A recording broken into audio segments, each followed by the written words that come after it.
हरे कृष्णा। शास्त्रों में ऐसा बताया गया कि ये जो वर्तमान समय है इसको कलयुग कहा गया है और इस कलयुग के विषय में शास्त्रों में बहुत कुछ बताया गया है। तो ऐसा बोला गया है कि कलेर दोष निधे राजन अस्ति एको महान गुणा कीर्तनादेव कृष्णस्य मुक्त संगा परम व्रजेत। कि ये जो कलयुग है ये दोषों का सागर है, इसमें दोष ही दोष भरे हुए हैं। ये हम व्यवहारिक रूप से देख सकते हैं। अभी कितना अशांति बढ़ गया है, तरह तरह की समस्याएं बढ़ती जा रही हैं और कितने कितने प्राकृतिक प्रकोप भी बढ़ते जा रहे हैं। कहीं सुनामी आ रहा है, कहीं सूखा पड़ता है, कहीं बाढ़ आ रही है और तरह तरह के युद्ध और अलग तरह की अशांति की समस्याएं बढ़ती जा रही हैं। तो ऐसे में हम किस प्रकार से सुख शांति प्राप्त कर सकते हैं? तो उसका मार्ग, उसका उपाय शास्त्रों में बताया कि कीर्तनादेव कृष्ण से मुक्त संगा परम व्रजे।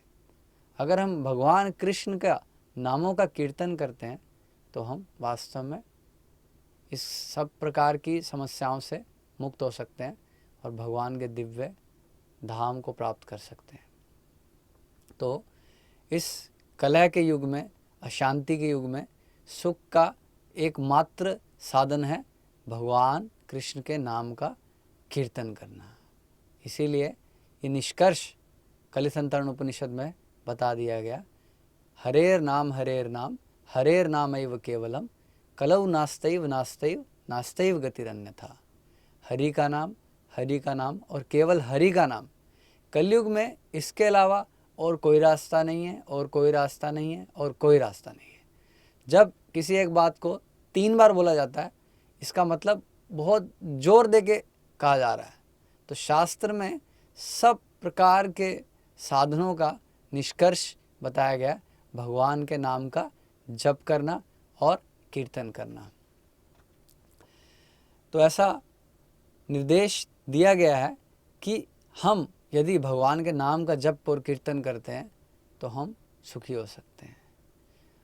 तो भगवान के नाम का जप हम किस प्रकार करें? तो ये बहुत सरल है। कलयुग में हम वो अलग अलग प्रकार की तपस्याएं नहीं कर सकते हैं, योग की पद्धति का अनुगमन नहीं कर सकते हैं और कितना हम कष्ट ले सकते हैं, हमारी क्षमता भी नहीं रही है वैसी। तो केवल अगर हम भगवान के नाम का जप करते हैं, कीर्तन करते हैं तो सब प्रकार की तपस्याओं, यज्ञों का फल हमें प्राप्त हो सकता है। इस और अनेक प्रकार के मंत्रों का शास्त्रों में विधान है, लेकिन इस वर्तमान कलयुग के लिए केवल हरे कृष्ण कृष्ण कृष्ण हरे हरे, हरे राम राम राम हरे हरे, इस महामंत्र का विशेष रूप से विधान किया गया है। यदि हम इस हरे कृष्ण महामंत्र का जप और कीर्तन करते हैं तो हम सब प्रकार से सुखी हो सकते हैं। और ये बताया गया है, हरे कृष्ण कृष्ण कृष्ण हरे हरे, हरे राम राम राम हरे हरे, इति षोडशकम नाम कलि कल्मषनाशनम नाता परतरोपाय सर्ववेदेषु दृश्यते। ये बताया गया है कि ये जो हरे कृष्ण महामंत्र है ये कलयुग के दुष्प्रभावों को नाश कर सकता है और इससे बढ़कर कोई भी उपाय समस्त वेदों में, समस्त शास्त्रों में कहीं दिखाई नहीं दे रहा है।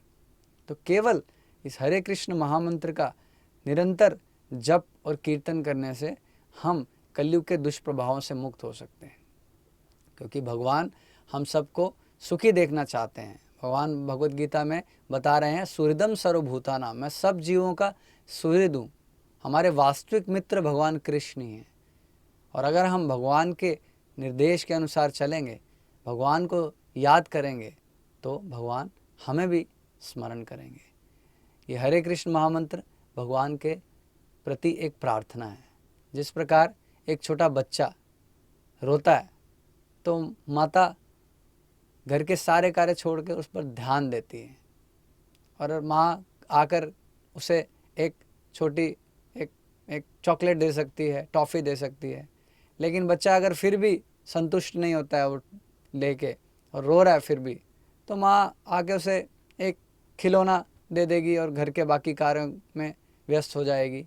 लेकिन अगर फिर भी वो बच्चा रो रहा है, रो रहा है, रो रहा है, तो अंत में माँ क्या करेगी, उस बच्चे को अपनी गोद में उठा लेगी, तब वो बच्चा शांत हो जाता है।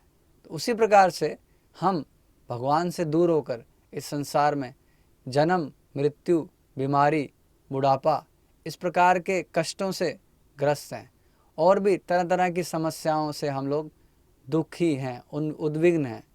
तो इन सब दुखों से बाहर निकलने के लिए हमें अपने परम पिता को बुलाना चाहिए।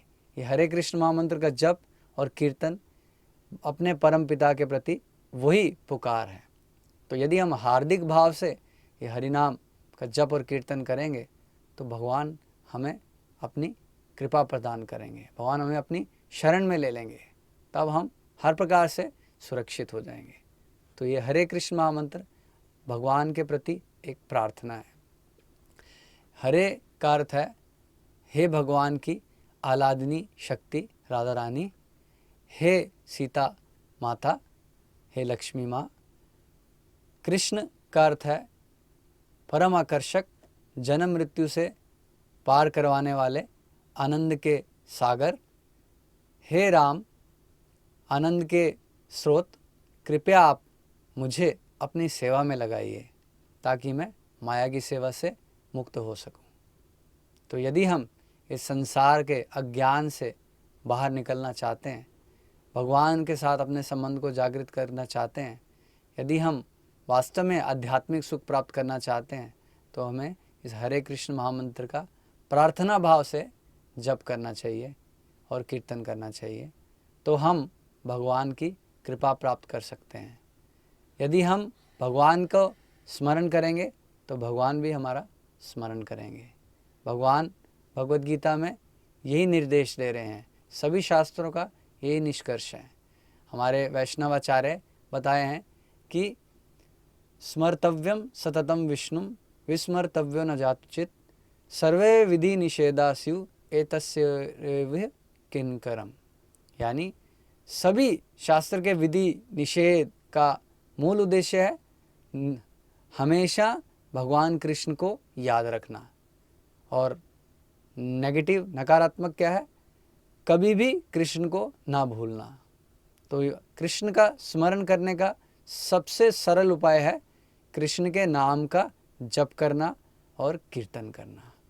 तो हरे कृष्ण कृष्ण कृष्ण हरे हरे, हरे राम राम राम हरे हरे, ये महामंत्र भगवान कृष्ण का प्रत्यक्ष साक्षात स्मरण करने के बराबर है। तो हमें प्रार्थना भाव से भगवान का आश्रय लेने के लिए इस हरि नाम का जप करना चाहिए। तो हम भगवान से अपने संबंध को जागृत कर सकते हैं और भगवान की कृपा प्राप्त कर सकते हैं, भगवान का आश्रय प्राप्त कर सकते हैं। धन्यवाद। हरे कृष्ण।